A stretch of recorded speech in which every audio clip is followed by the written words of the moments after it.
বলিউডে অনেক ট্রেলার দেখেছি, কিন্তু বান্দারের ট্রেলার যেভাবে আনকমফোর্টেবল ফিল দেয় সেটা অনেস্টলি অনেক দিন পর পেলাম।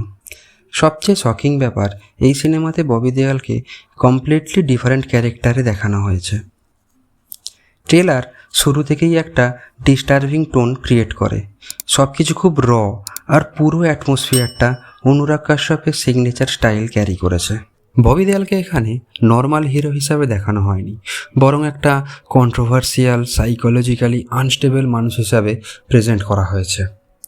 ট্রেলারে ফেম, মিডিয়া প্রেশার, ডার্ক সিক্রেট সব কিছু মিক্স করে এমন ভাইব দেওয়া হয়েছে যেটা অডিয়েন্সকে কনস্ট্যান্টলি আনইজি ফিল করাবে।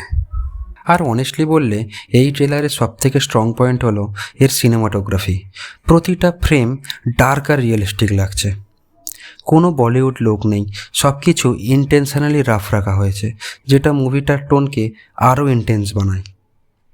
ব্যাকগ্রাউন্ড মিউজিক খুব স্মুথলি ইউজ করেছে। ট্রেলার যত এগোয় মিউজিক তত সাইকোলজিক্যাল ফিল দেয়। আর ববি দেওয়ালের এক্সপ্রেশন, সেটা জেনুইনলি ইমপ্রেসিভ।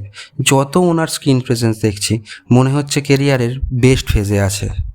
তবে এই মুভি সবার জন্য না।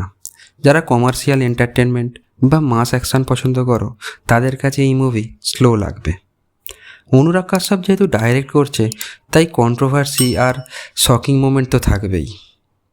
পার্সোনালি আমার মনে হয় ট্রেলারটা এন্টারটেনমেন্ট করার থেকে ডিস্টার্ব বেশি করতে চায়, আর সেটাই বিগেস্ট স্ট্রেংথ হতে পারে।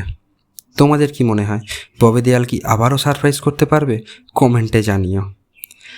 আবার দেখা হবে পরের ভিডিওতে। ততক্ষণের জন্য বাই বাই।